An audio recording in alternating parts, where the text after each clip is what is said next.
ಶ್ರೀ ಹರಿವಾಯುಗುರುಭ್ಯೋ ನಮಃ. ಓಂ ವಂದೇ ವಿಷ್ಣುಂ ನಮಾಮಿ ಶ್ರಿಯಮಥ ಚ ಭುವಂ ಬ್ರಹ್ಮವಾಯೂ ಚ ವಂದೇ ಗಾಯತ್ರೀಂ ಭಾರತೀಂ ತಾಮಪಿ ಗರುಡಮನಂತಂ ಭಜೆ ರುದ್ರದೇವಂ ದೇವೀಂ ವಂದೇ ಸುಪರ್ಣೇ ಮಹಿಪತಿದಯಿತಾಂ ವಾರುಣೀಮಪ್ಯುಮಾಂ ತಾಂ ಇಂದ್ರಾದೀನ್ ಕಾಮಮುಖ್ಯಾನಪಿ ಸಕಲಸುರಾನ್ ತದ್ಗುರೂನ್ಮದ್ಗುರೂಂಶ್ಚ ಅಭ್ರಮಂ ಭಂಗರಹಿತಂ ಅಜಡಂ ವಿಮಲಂ ಸದಾ ಆನಂದತೀರ್ಥಮತುಲಂ ಭಜೆ ತಾಪತ್ರಯಾಪಹಂ. ಸಾಧಿತಾ ಕಿಲ ಸತ್ತತ್ವಂ ಬಾಧಿತಾ ಕಿಲ ದುರ್ಮತಂ ಬೋಧಿತಾ ಕಿಲ ಸನ್ಮಾರ್ಗಂ ಮಾಧವಾಖ್ಯಯತಿಂ ಭಜೆ ಸಂಸ್ಥಾನರಕ್ಷಣೆ ಶೂರಾನ್ ಪ್ರಸನ್ನಾನ್ ರಾಘವಾರ್ಚನೆ ಪ್ರಣಮಾಮಿ ಗುರೂನ್ ನಿತ್ಯಂ ಪ್ರಸನ್ನಶೂರಮಾಧವಾನ್ ಪ್ರಸನ್ನಶೂರಮಾಧವಕರಾಬ್ಜೋತ್ಥಾನ್ ಯತೀಶ್ವರಾನ್ ವೀರರಾಮರತಾನ್ ವಂದೇ ವಿದ್ಯಾಸಾಗರಮಾಧವಾನ್. ಪೃಥ್ವೀಮಂಡಲಮಧ್ಯಸ್ಥಾಃ ಪೂರ್ಣಬೋಧಮತಾನುಗಾಃ ವೈಷ್ಣವಾಃ ವಿಷ್ಣುಹೃದಯಾಃ ತಾನ್ ನಮಸ್ಯೆ ಗುರೂನ್ ಮಮ ಆಪಾದಮೌಳಿಪರ್ಯಂತಂ ಗುರುಣಾಮಾಕೃತಿಂ ಸ್ಮರೇತ್ ತೇನ ವಿಘ್ನಾಃ ಪ್ರಣಶ್ಯಂತಿ ಸಿದ್ಧ್ಯಂತಿ ಚ ಮನೋರಥಾಃ. ಶ್ರೀ ವಿದ್ಯಾವಲ್ಲಭಮಾಧವತೀರ್ಥಗುರುಭ್ಯೋ ನಮಃ. ಹರಿ ಓಂ. ಓಂ ವಿಶ್ವಂ ವಿಷ್ಣುರ್ವಷಟ್ಕಾರೋ ಭೂತಭವ್ಯಭವತ್ಪ್ರಭುಃ ಭೂತಕೃದ್ಭೂತಭೃದ್ಭಾವೋ ಭೂತಾತ್ಮ ಭೂತಭಾವನಃ. ಅಶೋಕಸ್ತಾರಣಸ್ತಾರಶೂರಶೌರಿರ್ಜನೇಶ್ವರಃ ಅನುಕೂಲಶತಾವರ್ತಃ ಪದ್ಮೀ ಪದ್ಮನಿಭೇಕ್ಷಣಃ. ನಿನ್ನೆ ದಿನ ನಾವು ತಾರಣಃ ಎಂಬುವಂತಹ ಭಗವಂತನ ನಾಮವನ್ನು ಹೇಳಿಕೊಂಡಿದ್ದೇವೆ. ಇವತ್ತು ತಾರಃ. ನಿನ್ನೆ ನಾವು ಹೇಳ್ಕೊಂಡಿದ್ವಿ ಪಾಠದಲ್ಲಿ ತಾರಣಃ ಅಂತ ಪಾಠದಲ್ಲಿ. ಮತ್ತು ಈ ಭಗವಂತನಿಗೆ ತಾರ ಅಂದರೆ ಓಂಕಾರ, ಓಂ ಅಂತ ಅರ್ಥ. ಅದೇ ನಿನ್ನೆ ಹೇಳ್ಕೊಂಡಿದ್ವಿ. ಓಂಕಾರವು ಯೋಗ್ಯ ಜೀವರ ಅನಿಷ್ಟಗಳನ್ನು ತೊಲಗಿಸುವುದರ ಮೂಲಕ ಸುಖಕ್ಕೆ ಕಾರಣವಾಗಿರೋದರಿಂದ ತಾರ ಎಂದು ಕರೆಯಲ್ಪಟ್ಟದೆ ಅಂತ ಹೇಳ್ತಾ ಇದ್ದೆ. ಇವತ್ತು ಆ ತಾರಹ ಎಂಬುವ ನಾಮ ಭಗವಂತನಿಗಿದೆ, ಅದನ್ನು ಹೇಳ್ತಾ ಇದ್ದಾರೆ. ತಾರಹ ಪ್ರಣವ ಪ್ರತಿಪಾದ್ಯ. ತಾರಹ ಪ್ರಣವ ಪ್ರತಿಪಾದ್ಯ. ಪ್ರಣವದಿಂದ ಪ್ರತಿಪಾದ್ಯನಾಗಿರುವವನು. ಪ್ರಣವ ಅಂದರೆ ಓಂಕಾರ. ಓಂಕಾರದಿಂದ ಪ್ರತಿಪಾದ್ಯನಾಗುವವನಾದ ಕಾರಣ ಅವನಿಗೆ ತಾರಹ ಅಂತ ಹೆಸರು. ಯಥಾ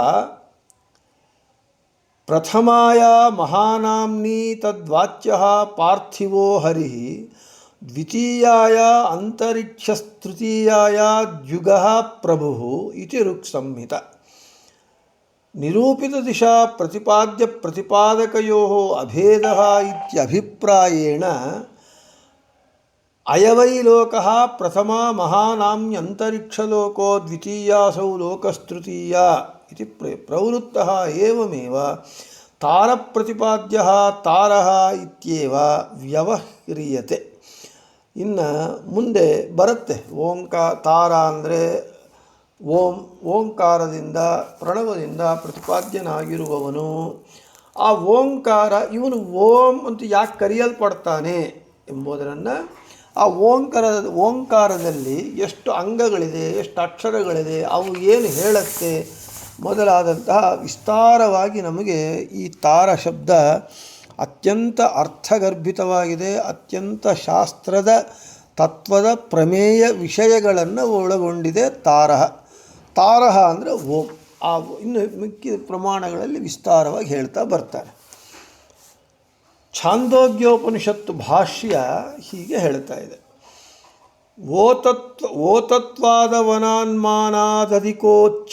ಅಧಿಕೋಚ್ಚತ್ವ ಕಾರಣಾತ್ ಆನಂದಾದೋಜಸಶ್ಚೈವ ಭರಣಾದೋ ಮುದಾಹೃತಃ.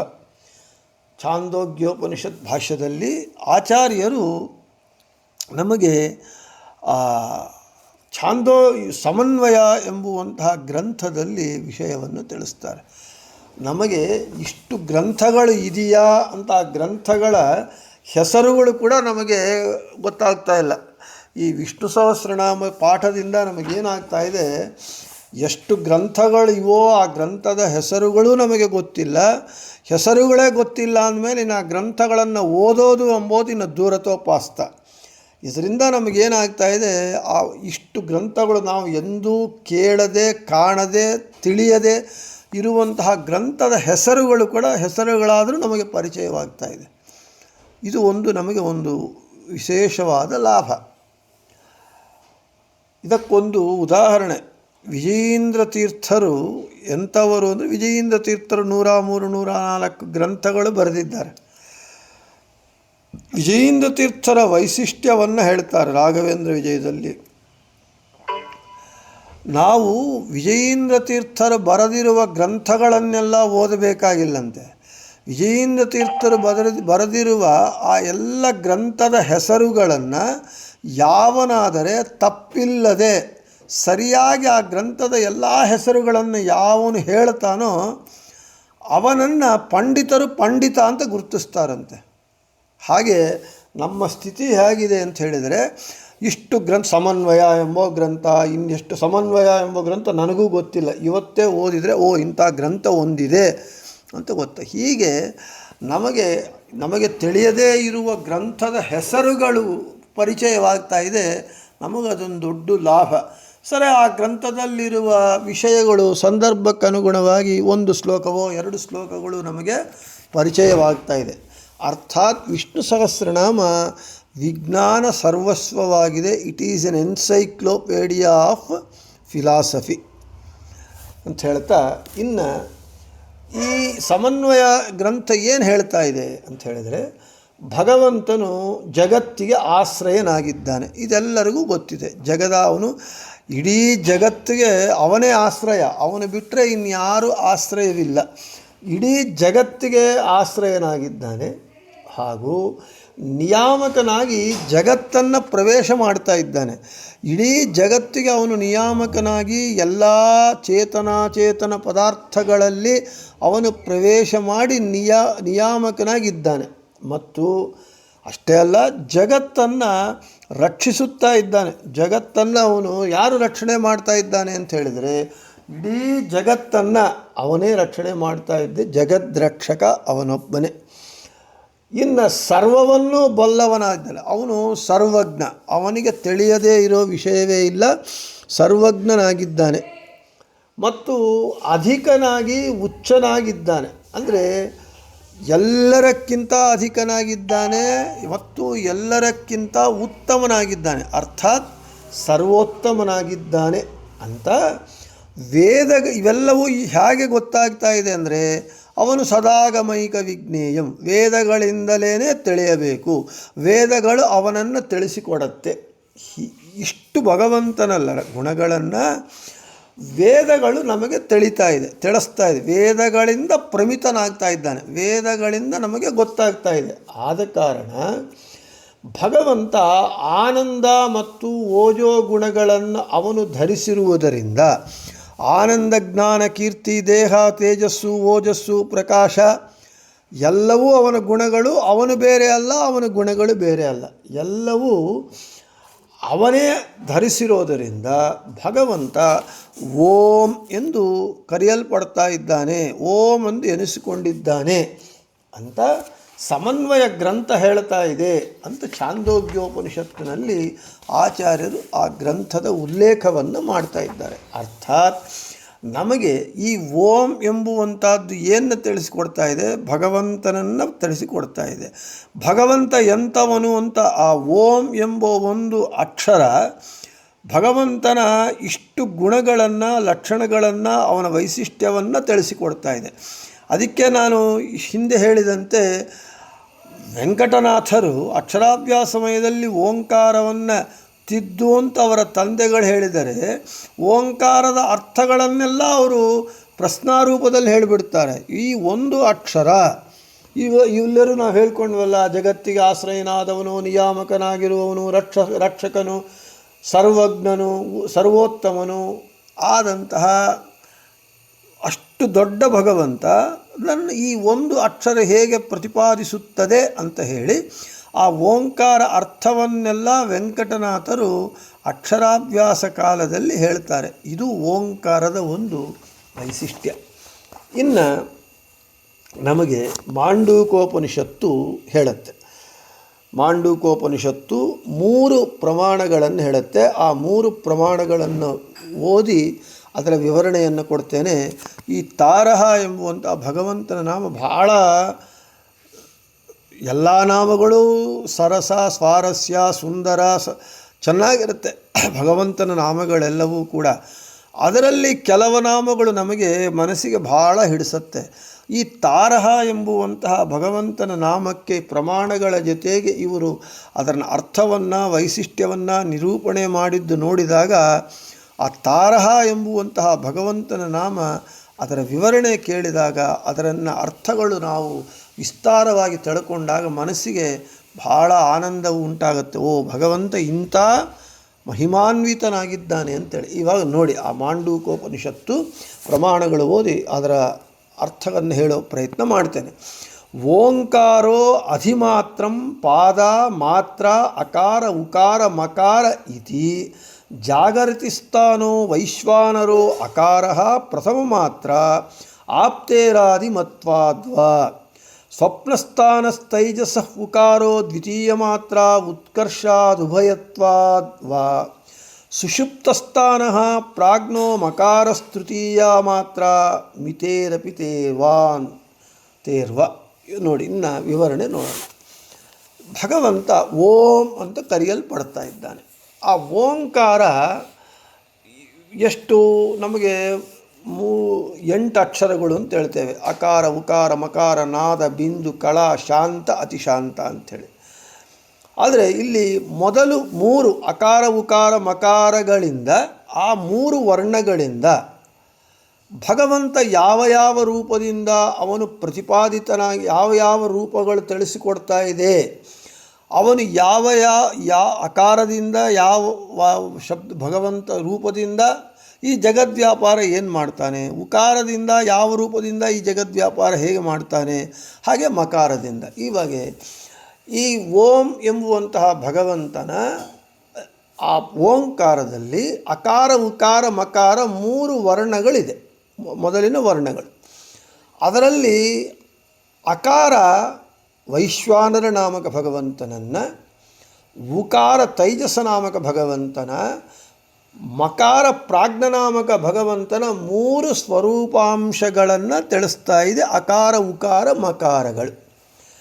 ಇಲ್ಲಿ ನನಗೆ ಮತ್ತು ಒಂದು ನಾನೇ ನಿಮಗೆ ಹೇಳಿದಂತೆ ಅಕಾರ ಉಕಾರ ಮಕಾರ ಭಗವಂತ ವಿಶ್ವ ತೈಜಸ ಪ್ರಾಜ್ಞ ಅಂತ ಹೇಳಿ ನಮಗೆ ಜಾಗೃತಾವಸ್ಥೆ, ಸ್ವಪ್ನಾವಸ್ಥೆ, ಸುಷುಪ್ತಾವಸ್ಥೆ ನಿಯಾಮಕನಾಗಿದ್ದಾನೆ ಅಂತ ನಾವು ಹೇಳಿಕೊಂಡಿದ್ದೇವೆ. ಆದರೆ ಇಲ್ಲಿ ನಮಗೆ ಮಾಂಡೂಕೋಪನಿಷತ್ತು ಏನು ಹೇಳ್ತಾ ಇದೆ, ಅಕಾರ ಓಂಕಾರೋ ಅಧಿಮಾತ್ರಂ ಪಾದ ಮಾತ್ರ ಅಕಾರ ಉಕಾರ ಮಕಾರ ಇತಿ ಜಾಗರಿತ ಸ್ಥಾನೋ ವೈಶ್ವಾನರೋ ಅಕಾರ ಪ್ರಥಮ ಮಾತ್ರ ಅಂತ ಹೇಳಿದ್ರು.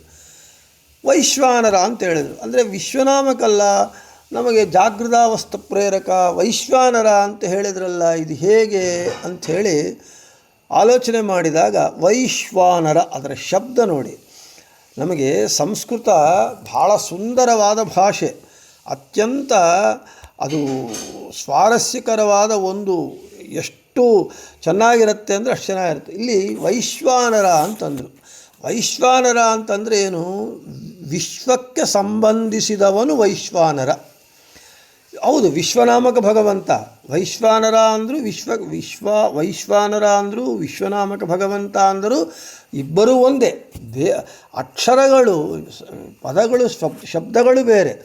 ವೈಶ್ವಾನರ ಶಬ್ದದ ಏನು ಅಂದರೆ ನಮಗೆ ಅದರೊಳಗೆ ವಿಶ್ವ ಪ್ಲಸ್ ನರ, ವೈಶ್ವಾನರ ಅಂದರೆ ವಿಶ್ವದ ಎಲ್ಲ ಮಾನವರನ್ನು ಒಳಗೊಂಡ ವಿಶ್ವಮಾನವ ಅಥವಾ ವಿಶ್ವದ ಅಧಿದೇವತೆ.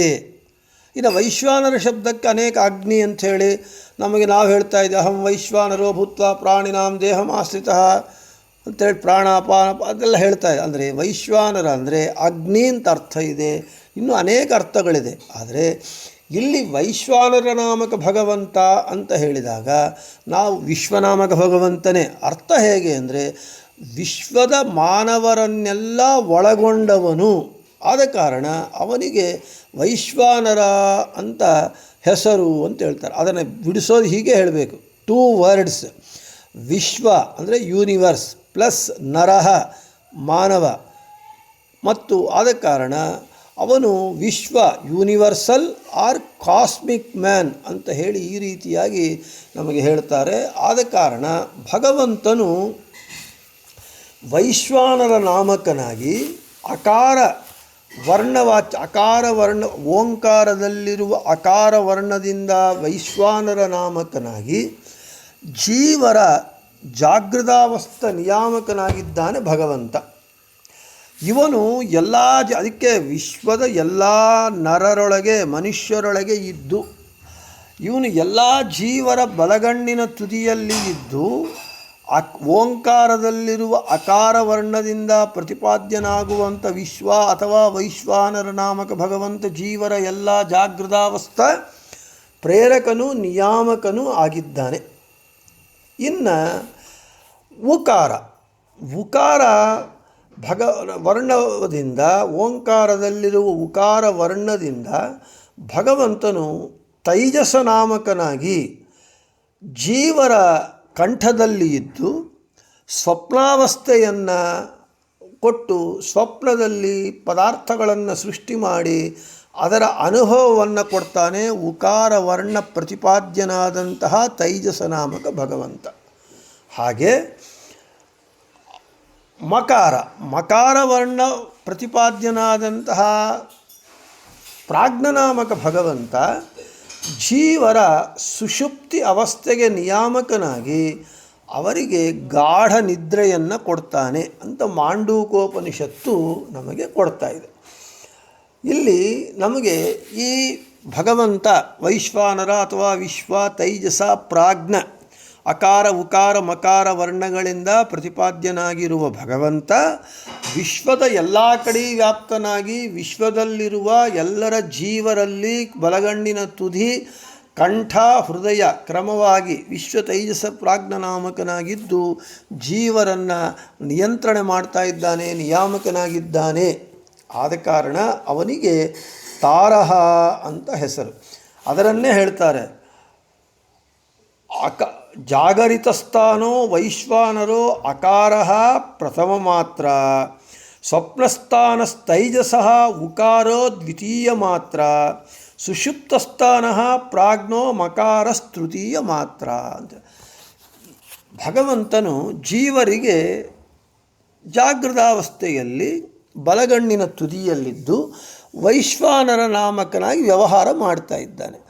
ಆ ಭಗವಂತ ವಿಶ್ವನಾಮಕನಾಗಿ ಜೀವರ ಬಲಗಣ್ಣಿನ ತುದಿಯಲ್ಲಿದ್ದು ಜಾಗೃತಾವಸ್ಥೆ ಅವರು ಎಚ್ಚರದಲ್ಲಿ ಇರುವಂತೆ ಮಾಡಿ ಅವರ ಇಂದ್ರಿಯಗಳಿಗೆ 5 ಜ್ಞಾನೇಂದ್ರಿಯಗಳು 5 ಕರ್ಮೇಂದ್ರಿಯಗಳು ಇವುಗಳನ್ನು ನಿಯಂತ್ರಿಸುವ ಮನಸ್ಸಿಗೆ ಪ್ರೇರಕನಾಗಿ ನಿಯಾಮಕನಾಗಿ ಆಯಾ ಇಂದ್ರಿಯಗಳಿಗೆ ಆಯಾ ಇಂದ್ರಿಯಗಳ ಸಂಬಂಧಪಟ್ಟ ವಿಷಯಗಳಿಗೆ ಇವನನ್ನು ಜಾಗೃತಾವಸ್ಥೆಯಲ್ಲಿಟ್ಟು ಸಂಬಂಧ ಏರ್ಪಡುವಂತೆ ಮಾಡಿ ಆ ಇಂದ್ರಿಯಗಳಿಂದ ಆಯಾ ವಿಷಯ ಪದಾರ್ಥಗಳ ಅನುಭವಗಳನ್ನು ಕೊಡ್ತಾ ಇದ್ದಾನೆ.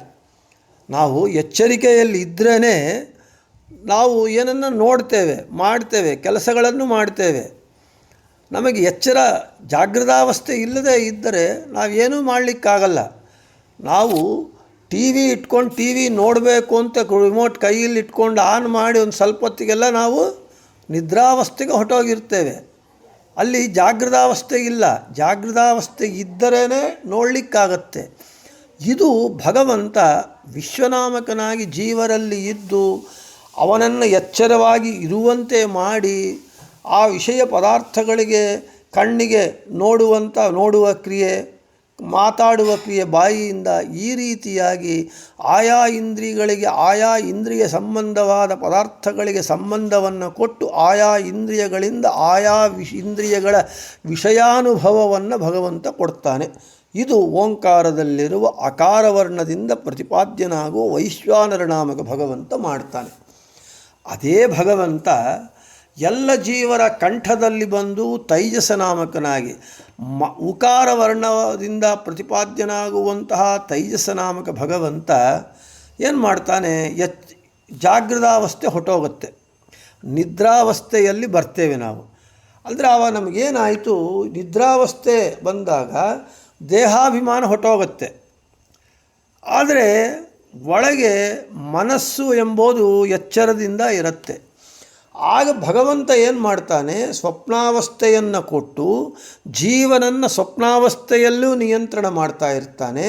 ಅವನಿಗೆ ಜೀವಾತ್ಮರನ್ನು ದೇಹಾಭಿಮಾನವನ್ನು ಬಿಡಿಸಿ ಅವರನ್ನು ಸ್ವಪ್ನಮಂಡಲಕ್ಕೆ ಕರ್ಕೊಂಡು ಹೋಗ್ತಾನೆ. ಸ್ವಪ್ನಮಂಡಲದಲ್ಲಿ ಕರ್ಕೊಂಡು ಹೋಗಿ ಅಲ್ಲಿ ಅವನಿಗೆ ವಾಸನಾಮಯ, ಅವನ ಹಿಂದಿನ ಪೂರ್ವಜನ್ಮ ಹಿಂದಿನ ಜನ್ಮದ ಎಲ್ಲ ಒಂದು ವಾಸನೆಗಳನ್ನು ಉಪಾದಾನ ಕಾರಣವನ್ನಾಗಿ ಮಾಡಿಕೊಂಡು ಸ್ವಪ್ನದಲ್ಲಿ ಪದಾರ್ಥಗಳನ್ನು ಸೃಷ್ಟಿ ಮಾಡಿ ಆ ಪದಾರ್ಥಗಳ ಅನುಭವವನ್ನು ಸ್ವಪ್ನದಲ್ಲಿ ಅವನಿಗೇನು ಅನುಭವ ಬರುತ್ತೆ ಅದನ್ನು ಇವನಿಗೆ ಕೊಡ್ತಾನೆ.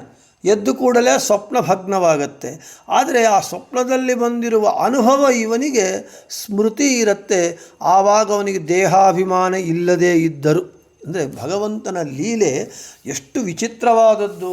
ಜಾಗೃತಾವಸ್ಥೆಯಲ್ಲಿ ಹೇಗೆ ಭಗವಂತ ನಮಗೆ ಎಚ್ಚರದಲ್ಲಿದ್ದು ವಿಷಯ ಪದಾರ್ಥಗಳ ಅನುಭವವನ್ನು ಕೊಡ್ತಾನೋ, ಅದೇ ಭಗವಂತ ಕಂಠದಲ್ಲಿ ತೈಜಸ ನಾಮಕನಾಗಿ ಮಕಾರ ವರ್ಣದಿಂದ ಪ್ರತಿಪಾದ್ಯನಾಗುವ ತೈಜಸ ನಾಮಕ ಭಗವಂತ ಕಂಠದಲ್ಲಿ ಬಂದು ನಿದ್ರಾವಸ್ಥೆಯನ್ನು ಕೊಟ್ಟು ಆ ನಿದ್ರಾವಸ್ಥೆಯಲ್ಲಿ ದೇಹಾಭಿಮಾನವನ್ನು ಬಿಡಿಸಿ ಸ್ವಪ್ನದಲ್ಲಿ ಪದಾರ್ಥಗಳನ್ನು ಸೃಷ್ಟಿ ಮಾಡಿ ಆ ಪದಾರ್ಥಗಳ ಅನುಭವವನ್ನು ವಿಷಯಾನುಭವವನ್ನು ಕೊಡ್ತಾನೆ ಅಂತ ಹೇಳಿದರೆ ಭಗವಂತನ ಲೀಲೆ ಅದ್ಭುತವಾದದ್ದು, ಅನೂಹ್ಯವಾದದ್ದು, ಅಚಿಂತ್ಯದ್ಭುತವಾದದ್ದು.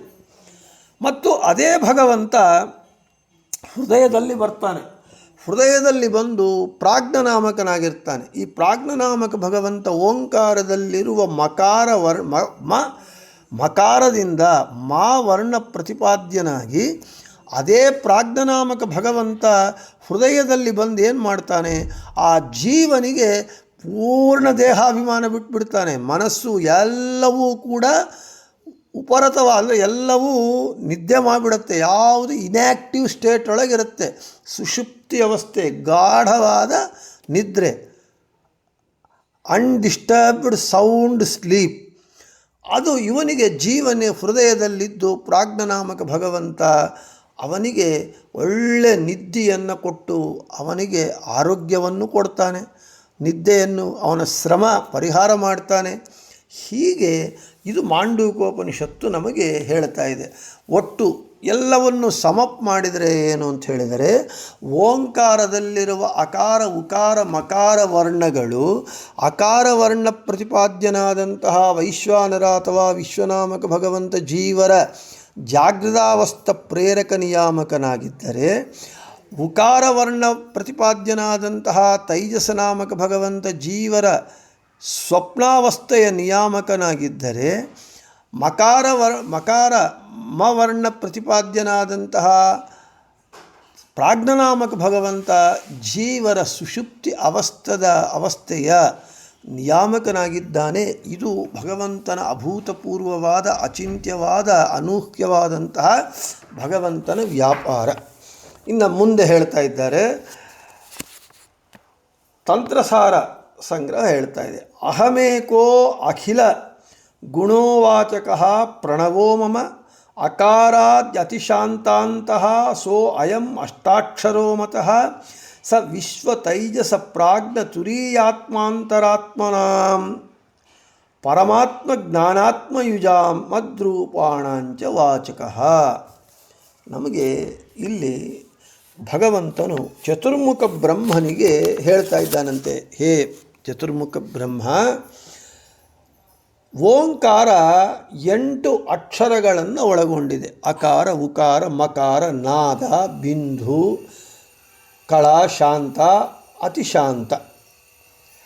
ನಮಗೆ ಈ 8 ಅಕ್ಷರಗಳನ್ನು ಒಳಗೊಂಡು ಈ 8 ಅಕ್ಷರಗಳು ಕ್ರಮವಾಗಿ ವಿಶ್ವ, ತೈಜಸ, ಪ್ರಾಜ್ಞ, ತುರೀಯ, ಆತ್ಮ, ಅಂತರಾತ್ಮ, ಪರಮಾತ್ಮ ಹಾಗೂ ಜ್ಞಾನಾತ್ಮ ಎಂಬ ನನ್ನ 8 ರೂಪಗಳ ವಾಚ್ಯವಾಗಿರುವ ಪ್ರಯುಕ್ತ ಅಷ್ಟಾಕ್ಷರ ಪ್ರಣವದಿಂದ, ಅಷ್ಟಾಕ್ಷರ ಓಂಕಾರದಿಂದ ನಾನೇ ಪ್ರತಿಪಾದ್ಯನಾಗಿದ್ದೇನೆ ಅಂತ ಭಗವಂತ ಚತುರ್ಮುಖ ಬ್ರಹ್ಮನಿಗೆ ಹೇಳ್ತಾ ಇದ್ದಾನೆ. ಈ ಓಂಕಾರದ 8 ವರ್ಣಗಳು ಕ್ರಮವಾಗಿ ಅಕಾರ ವಿಶ್ವನಾಮಕ ಭಗವಂತನನ್ನು ಪ್ರತಿಪಾದನೆ ಮಾಡುತ್ತೆ,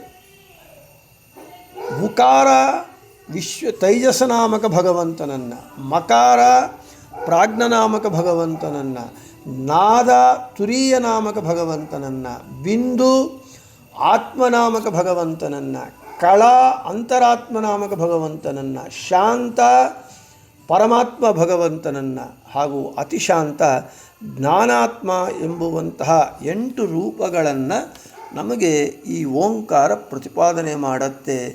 ಈ 8 ಭಗವದ್ ರೂಪಗಳು ನಮ್ಮಲ್ಲಿ, ನಮ್ಮ ಒಳಗೆ ಇದ್ದು ಈ ಜಗತ್ತನ್ನು, ನಮ್ಮನ್ನು ಎಲ್ಲವನ್ನೂ ಕೂಡ 8 ರೂಪಗಳಿಂದ ಭಗವಂತ ನಿಯಂತ್ರಣ ಮಾಡ್ತಾ ಇರ್ತಾನೆ, ನಿಯಾಮಕನಾಗಿದ್ದಾನೆ ಅಂತ ಭಗವಂತ ಹೇಳ್ತಾ ಇದ್ದ. ಅದಕ್ಕೆ ಓಂಕಾರ ಅಷ್ಟು ಮಹತ್ವಪೂರ್ಣವಾದದ್ದು.